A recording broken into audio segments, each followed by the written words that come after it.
2018 के क्वेश्चंस के बाद 2019 में हम लोग आते हैं और चैप्टर नंबर 9 यानी ट्रिग्नोमेट्री के प्रीवियस ईयर के क्वेश्चन डिस्कस करते हैं।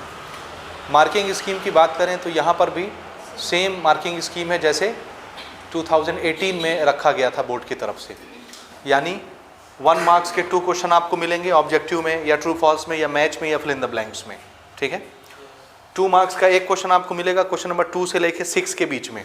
ठीक है, और 6 मार्क का एक क्वेश्चन मिलेगा क्वेश्चन नंबर 17 या 18 में। समझ में आ गई बात? तो चलिए सबसे पहले 1 मार्क के क्वेश्चन से शुरू करते हैं जो कि ऑब्जेक्टिव और मैच का क्वेश्चन था। मैच समझ रहे हो ना? 2019 एक ऐसा ईयर था जिसमें मैथ्स के पेपर में मैच वाले क्वेश्चन आए थे। मैच समझ रहे हो, दोनों तरफ ऑप्शन रहते हैं, आपको जोड़ी बनानी रहती है। ठीक है, तो मैंने जोड़ी नहीं लिखी है, मैं खाली वैल्यू यहाँ पर नोट करूँगा, जो भी आपके टेबल से मैच करता होगा आप उससे मैच कर लेंगे। समझ गए? तो पहले ऑब्जेक्टिव वाले क्वेश्चंस देखिए, चूज द करेक्ट ऑप्शंस में। ये 1 मार्क के क्वेश्चंस हैं। द वैल्यू ऑफ 10 90 - 60, 10 90 - 60 समझते जाइएगा ना। हाँ क्या 30? हाँ, ये इसको 2 तरीके हैं बनाने के। कितने तरीके हैं? 90 - 60 को क्या सोचेंगे आप? 30। डायरेक्ट मैथमेटिक्स लगाइए ना जी। 90 - 60 तो ये है 10 30 एक्चुअल में, और 10 30 की वैल्यू क्या होती है? 1/√3। कोई ऑप्शन है? अच्छा, इसका एक्चुअल तरीका बनाने का ये है, 10 के सामने क्या आया? 90, तो 10 किस में चेंज हो जाएगा और ये थीटा साथ में आ जाएगा। तो एक्चुअल में ये क्या चीज है? cot 60 degree. अब cot 60 डिग्री की वैल्यू के लिए हमको किसको याद करना है? tan 60। tan 60 कितना होता है? √3। तो पलट दो तो कितना हो गया? 1/√3, वो cot की वैल्यू हो जाएगी। तो 1/√3 दोनों तरीके से आ गया। समझ में आया कि नहीं आया? हाँ। दूसरा वैल्यू ऑफ 10 90 - 45। 90 - 45 कितना होता है? 45। और tan 45 कितना होता है? 1। और दूसरा तरीका क्या है? 10 के सामने 90 आया, ये cot हो जाएगा और ये 45 लग जाएगा। cot 45 भी 1 ही होता है।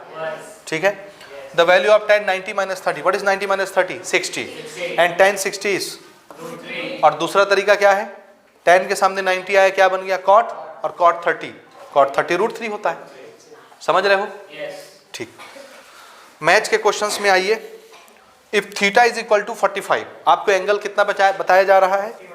Then value of tan square theta will be tan square, यानी tan के साथ वो एंगल लगा के स्क्वायर कर दीजिए वैल्यू को। तो tan 45 कितना होता है? देखना ना, tan 45, क्योंकि थीटा कितना बताया है? 45। ये हुआ और इसका स्क्वायर कर देना है, इसको ऐसे ही लिखते हैं tan square 45। What is the value of tan 45? और इसका स्क्वायर यानी 1। ठीक है, लेकिन ये जो ऑप्शन था ना पेपर में, उसमें मिस प्रिंट था, उसमें 12 लिख दिया था। ठीक है, तो हम आपको बता दे रहे हैं 12 अगर दिखेगा तो उसको काट को 1 कर लेना, काट के। तो इसकी वैल्यू कितनी हो जाएगी? 1। तो जहां 1 होगा उससे मैच कर देंगे। समझ आया? फिर से थीटा की वैल्यू 60 है और सेम क्वेश्चन पूछा है tan स्क्वायर थीटा। तो यही चीज, थीटा कितना रखना है? 60, और इसका स्क्वायर करना है, तो ये ऐसे लिखा जाएगा। और tan 60 की वैल्यू क्या होती है? इसका स्क्वायर 3। तो इसकी वैल्यू कितनी हो जाएगी? तो जहां पर 3 लिखा होगा दूसरे कॉलम में, उसके साथ मैच करा देंगे इसको। थीटा की वैल्यू 30, तो tan स्क्वायर थीटा,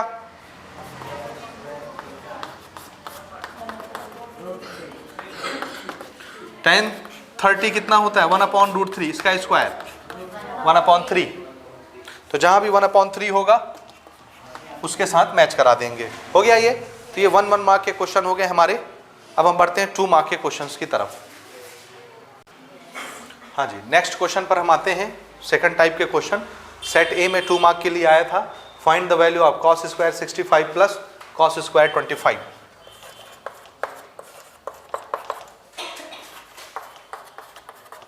फिर से देखिए, 65 और 25 हमारे रेगुलर एंगल नहीं है, और दोनों को जोड़ने से 90 आता है, मतलब कॉम्प्लीमेंट्री का केस है। तो जाहिर सी बात है किसी एक को 90 - थीटा बनाना पड़ेगा। किसी को भी इसको बना लेते हैं। क्या लिख लें? 90 में से क्या माइनस करें कि 65 हो जाए?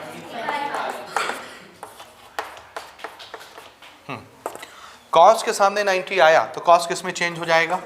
साइन, और स्क्वायर है तो स्क्वायर लगा रहेगा, और ये एंगल थीटा इसके साथ उतर जाएगा। समझ रहे हो? अब देखो ये दोनों एंगल सेम हो गए 25 25, पहले अलग अलग थे 65 25 सेम हो गए। और यहाँ है साइन स्क्वायर, यहाँ है cos square. Sine square theta plus cos square theta 1 होता है, ये 1 हो गया, हो गया, ये इसकी वैल्यू है। समझ आया कि नहीं आया? इसी पैटर्न पर बी और सी सेट में भी इसी तरह के क्वेश्चन है, उसको देखते हैं। हाँ जी देखिए, ये सेट ए में था और ये क्वेश्चन किस में है? सेट बी में, and this question is in set C. Same question है, फाइंड द वैल्यू ऑफ। ठीक है, तो इसमें भी 15 और 75 कॉम्प्लीमेंट्री मिला के 90 हो रहे हैं। किसी एक को चेंज करेंगे, इसको चेंज करेंगे। हाँ, इसको क्या लिखना है? 90 माइनस कितना लिखें कि 75 हो जाए? यहाँ लिखा ही रहेगा। फिर साइन के सामने 90 आएगा कॉस, और ये थीटा साथ में आ गया। अब यहाँ देखो, ये भी 15, ये भी 15, समझ रहे हो? एंगल सेम हो गया, sine square theta plus cos square theta 1, बस हो गया, this is the value. Same यहाँ पर भी वही काम करना है। साइन स्क्वायर 35, साइन स्क्वायर, इसको चेंज कर दो, 90 माइनस 35 हो जाएगा, ये समझ रहे हो? और साइन के सामने 90 आएगा, it will converted into cos, और ये जो थीटा है ये साथ में आ जाएगा 35, साइन स्क्वायर 35। फिर से sine square theta plus cos square theta, theta same है, आइडेंटिटी से 1 हो गया, ये बन जाएगा ना इसके क्वेश्चंस। तो ये 2 मार्क के क्वेश्चन है, ये आपके प्रिपेयर हो गए। ठीक, अब आते हैं 6 मार्क के क्वेश्चन की तरफ, जो तीनों सेट में कॉमन होता है। हाँ जी, चलिए आखिरी क्वेश्चन में आते हैं। 6 मार्क का क्वेश्चन है, तीनों सेट में कॉमन रहता है, और क्वेश्चन है सॉल्व द ट्रिग्नोमेट्रिकल इक्वेशन। इसको सॉल्व करना है इक्वेशन को। इसका मतलब है LHS लेके शुरू करना है, RHS लाना है ना? यही मतलब है। हाँ, तो जग जाइए, यही मिस्टेक होता है इसमें। हमको लगता है बढ़िया RHS दिख रहा है, LHS दिख रहा है, RHS ला के दिखा देते हैं, और आप एक टुकड़ा लेके सॉल्व करने लगते हो, और ऊपर क्वेश्चन नहीं देखते कि सॉल्व करने बोला है या प्रूव करने बोला है। तो यहाँ प्रूव बोला है कि सॉल्व? हाँ, अगर प्रूव बोलता तब आप एक चीज लेके दूसरी चीज ला के दिखाते, और सॉल्व में क्या करते हैं? दोनों ही लेके आगे चलते हैं, और जो वेरिएबल होता है उसकी वैल्यू आती है। यहाँ वेरिएबल कौन है? एंगल थीटा, तो यहाँ थीटा की वैल्यू आएगी, और इसके लिए टेबल का याद होना जरूरी है। समझ गए? तो शुरू करें, LHS लेके RHS लेके, दोनों लेके, ठीक है? चलिए, तो क्वेश्चन लिखा हुआ है, मैं इसी को आगे बढ़ा रहा हूं। देखिए, कॉस, कॉस न्यूमरेटर में है, कॉमन ले लेते हैं। तो यहां क्या बचेगा? 1 अपॉन कॉसेक थीटा प्लस 1, और यहां 1 अपॉन कॉसेक थीटा माइनस 1, और इज इक्वल टू 2। इधर ध्यान दो, ठीक है? अब ये भी फ्रैक्शन, ये भी फ्रैक्शन, तो एलसीएम लेके बनेगा ये कॉस थीटा, दोनों का एलसीएम क्या आएगा?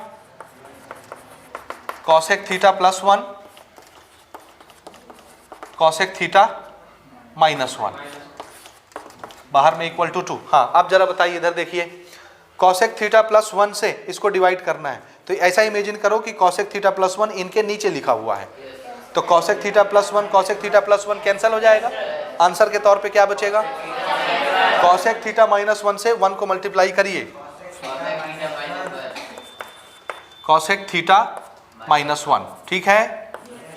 ठीक, उसके बाद ये वाला प्लस, फिर से कॉसेक थीटा माइनस 1 से इसको डिवाइड करना है, नीचे लिखा हुआ इमेजिन करो, तो ये कैंसिल हो जाएगा। Cosec theta minus 1 cosec theta minus 1, बचेगा क्या?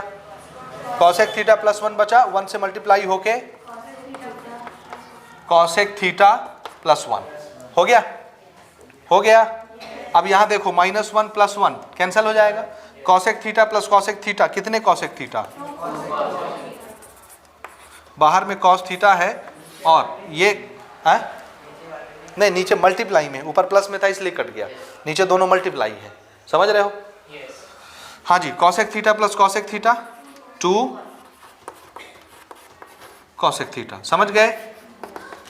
हाँ, नीचे देखिए, this is cosec theta plus 1 cosec theta minus 1, A plus B A minus B, क्या लिखूं? ए माइनस बी, याद ही नहीं है आपको? अगर फॉर्मूले और आइडेंटिटी अच्छे से याद नहीं करते तो आप आगे नहीं बढ़ पाएंगे, याद रखिएगा। ए plus B A minus B, किसका फॉर्मूला होता है? ए स्क्वायर माइनस बी स्क्वायर का। तो ए की जगह कौन है? कॉसेक, बी की जगह कौन है? 1, तो ए स्क्वायर क्या हो गया? Cosec square theta minus b square, यानी 1 का स्क्वायर 1 ही होता है, समझ रहे हो? और ये रीजन यहां लिख देना,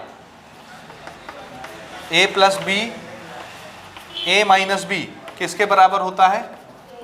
a square minus b square के बराबर, इसलिए हमने इसको यूज किया है। समझ गए?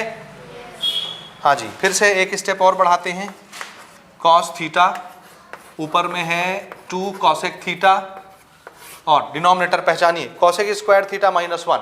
कॉसेक स्क्वायर है तो आप आइडेंटिटी याद करेंगे, tan नहीं होता है रे लड़की। देखिए 1 plus cot square theta is equal to sec नहीं, वही तो बात है, आपको आइडेंटिटी भी याद नहीं है अच्छे से, काहे को कंफ्यूज होती हो? tan के साथ sec वाला आता है और cot के साथ cosec, दोनों c रहते हैं आइडेंटिटी में। तो 1 प्लस कॉट स्क्वायर थीटा क्या होता है? कॉसेक स्क्वायर थीटा, और यहाँ कॉसेक स्क्वायर थीटा माइनस 1 है, वैसे ही बनाओ, इस 1 को उधर भेजो, ये तो इधर क्या बचेगा? ये तो ये भी साइड में रीजन लिखोगे, तो इसकी जगह पर क्या लिखना है डिनोमिनेटर में? ये कॉट स्क्वायर थीटा हो गया इज इक्वल टू 2। अब हम सबको साइन कॉस में चेंज कर देंगे।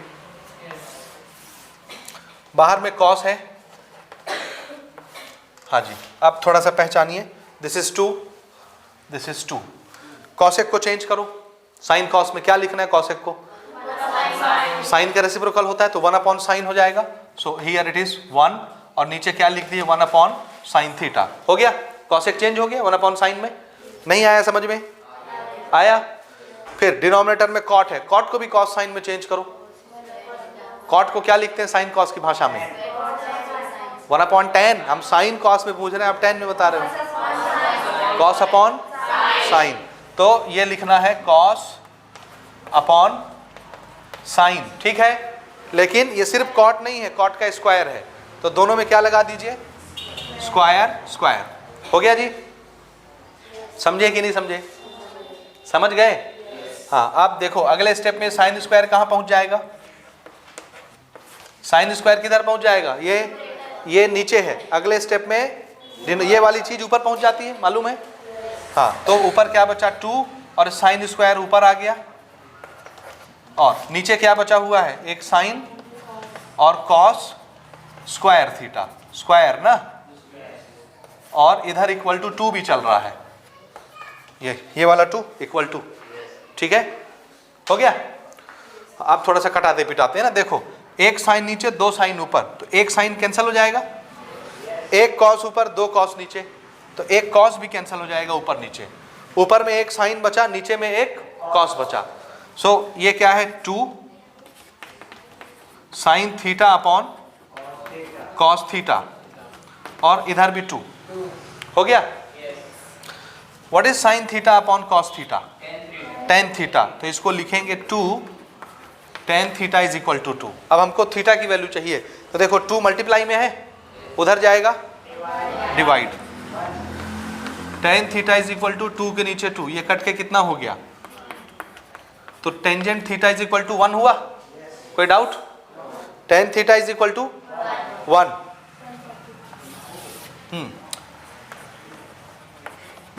tan theta is equal to 1, ठीक है। अब हम याद करेंगे किस एंगल के लिए tan की वैल्यू 1 होती है? 45। तो इस पोर्शन को क्या लिख लेना है? tan 45। क्या लिखना है? tan 45। दोनों तरफ tan tan बन गया, tan tan कैंसिल हो गया, तो थीटा इज इक्वल टू कितना हो गया? बस यही वैल्यू है, this is answer. Theta is equal to 45। देख लो एक बार कैसे बनाए हैं। हो गया? तो इसी के साथ हमारे 6 मार्क के क्वेश्चन खत्म और 2019 के सारे क्वेश्चंस खत्म। अब हम लोग 2020 की तरफ आगे प्रोसीड करेंगे। नोट कर लीजिए इसको।